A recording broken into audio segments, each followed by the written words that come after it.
I'd like to do is kind of take people through how they might create some of these systems and maybe where people might struggle with it. So you mentioned there when you first went to Optic, you maybe didn't have as much knowledge, especially as you do now, of course. But if it was a concern, or if it's a concern for someone listening, like what do you, if they listen to what you just said and said, that sounds amazing, I want to do that with my team, I want to have not as many systems as possible, but at least the most important moments for us, I want to systematize them as much as possible, but I'm not sure what you should do every 17 minutes or something. How do you create these systems without just the incredible knowledge of the game? I mean, that's the point where I feel like this industry is kind of counterproductive, because most of the old coaches uh, that have gathered this experience, and I think being a coach in esports is a lot of experience based. Uh, they're usually out, because right now the new toy of owners is to recycle players, thinking that they will know exactly what to tell players to create performance.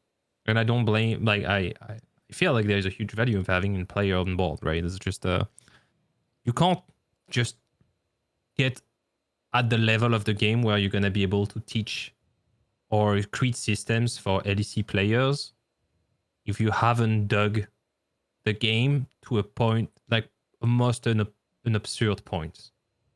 Like I think that, we always speak about the grind, the solo queues, but there is a grind for coaches and analysts too, for casters as well.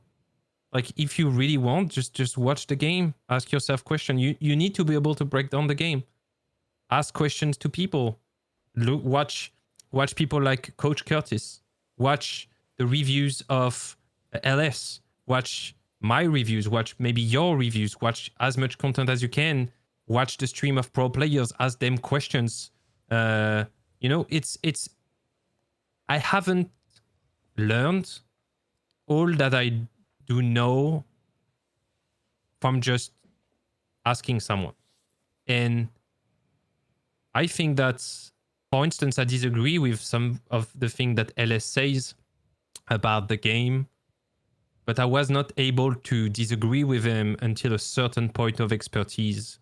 But I think that he has plenty of very valuable piece of information that people could just, I want to get better? Just watch LS or I Will Dominate. Speak about patch notes, because they're going to give you what makes people win in solo queue and win their lane, because winning solo queue is usually being ahead and then just snowballing, getting more resources, and just breaking kind of the spirit of your opponent. Solo queue is way more about breaking the spirit than strategy. So you're going to learn a lot about that, about gold value, about item value, and then if you want to, for instance, understand more about the positional aspect of the game, you can watch my content. Okay, it's in French, so sorry for the guys that don't. I'll probably do something. But I think I approach the game from a positional standpoint. Someone like Medios was the person who taught me the most about positional aspect, because he was a chess player. So he was viewing the game as a chess player, and a lot of things that he said to me resonated a lot, and I was like, that's a very clever way to approach the game. If you want to, and that's the hard work. Put the 10,000 hours, because I did. Even though it was a pleasure, because I was a caster, because I enjoyed doing it, because I was with friends, because plenty of reason, like people will call it celebrity. I mean, it's like, we're esports. Nobody's really famous in esports, right? There's like, it was just fun to share my passion with people, but behind the stage, I've been watching games for 10 years and screams for a stupid amount of screams in Observer to get where I am. So if people want to feel free to reach out. I'll be very happy to be able to share, but with a precise question. Don't come to me and say, I want to improve at like League of Legends. That makes no sense. And work the same way. If you expect, like, I don't see a world where you can expect your players to build strong systems or like LEC level system or like world level systems if yourself you haven't been able to create systems to learn the game, which doesn't require you to execute.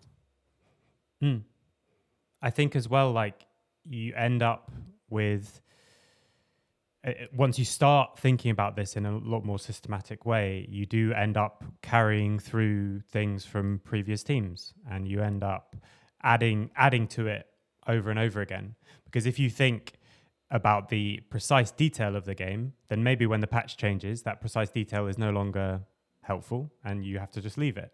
But if you can build something that's more repeatable, then the next team you go to next year, everything's changed. But it's like, okay, you can just look at your system instead of looking at the game and saying, okay, does any part of this need to change?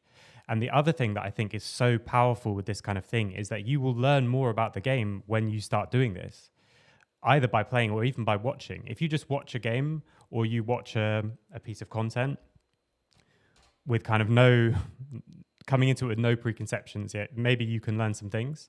But if you watch a game thinking like, okay, I think this is how the game works, and then you watch a game and you compare it to your thinking, then you can suddenly start to see, okay, I thought this was going to happen and the complete opposite happened. Is it something wrong with my approach, something wrong with the way they're executing it? If you have something to compare it to, you will learn so much more. So this is kind of a snowball effect where the more you start thinking about these systems, the better you get at creating them and the better your systems become, and then just goes more and more. I can give an example that I think is pretty relevant for all the amateur and young coaches out there that or commentator that would like to improve on the game. I still to this day have a subscription to Scalecapped. I think it's a very good platform to learn League of Legends. I think it's probably one of the best resources in the world. But the thing is, I was watching these videos, it's like get 2 level ahead in 4 waves. And I was watching this content and I was playing it. And I was like, oh, that's very easy. And then I would go in a game, very same matchup, and I would get just wrecked. And I was like, why is it that when I'm pushing, I always get gank and he doesn't? And then I played thousands of games and then I watched pro players play. And then I was like, there is something that's missing. Because if I can't reproduce it, it means there is... Obviously, I'm very bad mechanically, but I should be able conceptually to execute the same level of tactics against a worse player. That's a higher player than me would do the same, but against just a better player. And so by not doing it and asking myself other questions, so trying to confront, I don't know if you say confront in English, it's like to try to, kind of I'd say... Sorry, it's very hard works. Because I was speaking in French before the podcast, so my English is just gone. That's okay. I think confront is good. Yeah, by confronting a different creator to what I've learned in Scalecapped made me realize that there is a thesis, antithesis, and synthesis, right? And so Coach Curtis, for instance, would be like, yeah, of course, the theory is like you push 3, you crash, you harass on the turret, you create a bounce, and then you freeze. But in reality, what's going to happen, because Curtis is a very pragmatic person, is like, what's going to happen? Because you're playing at low elo, your jungle is never going to cover the fact that you're winning your lane. Therefore, I'm going to recommend for most of you guys out there that don't have a perfect positioning and don't know perfectly the limits of your champion to keep the wave in the middle and try to freeze by letting the melee, it was a range versus melee matchup, letting the melee push the wave for you, right? And so I've tried this, and then I was like, and then I spoke with Vitio when I was working with him for 2 years, and I was like, do you think here I shouldn't be better? Because I knew like he was losing the 2v2 mid jungle. I was like, I think we can probably leave the wave in the middle in this one. And then we tried. Like it was like, okay, let's try. And he plays this, I think it was TF versus Sakai or something. He tries and he does the same thing I watched on Coach Curtis, which is you leave the wave in the middle and you change play of that in a way that if the melee trades you in the wave and actually push the wave while trading you, he creates kind of a slow push and then he gets frozen himself.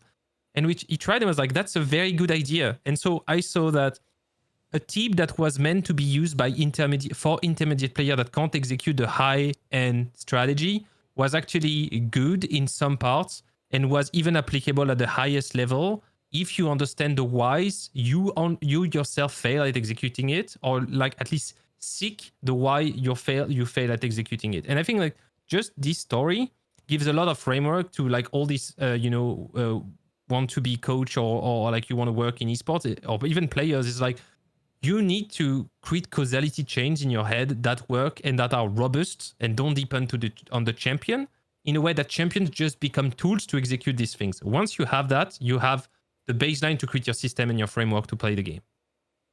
Yeah, and I love that story because once you build it, you then sort of question it, and you look at some other example with that same thing in your head, and then even Vito's approach there of like, let's try it, like that's the absolute perfect thing to do. And the other thing, I mean, you mentioned a bit earlier, we're talking about, just coming back to the original question of creating systems if you maybe don't have the best knowledge. If you're on a team as well, especially around certain areas, if you're asking the right questions, you can draw that information out of the group almost. So like between the group, we have enough knowledge to know how to do this. And I think as well, one of the things that you'll find as you go through careers, you know, if this is someone talking to someone listening, the closer you get to the top end, the more coaching becomes exploratory and the less it becomes about the teaching part of things. Because, you know, if you're the absolute best in the world at something, you can't be taught by someone else, you know, unless it's maybe a different area that they know more of for sure. But it's a lot about exploring. And then coming in with this more systematic mindset of exploring with the idea of trying to find any consistency that's repeatable is something that, again, you'll be able to take forward and you'll be able to sort of discover. So, you know, if we have a certain way of approaching an objective and maybe you're not entirely sure what's right, start talking about it and start asking your team about it and try and draw it out of them. And you can draw a system out in a quite, what I would use the words horizontal and vertical. So you can draw the system out in a very horizontal way, but still enforce it in a vertical way where it's like, okay, now we've decided that this is how we're going to play this objective.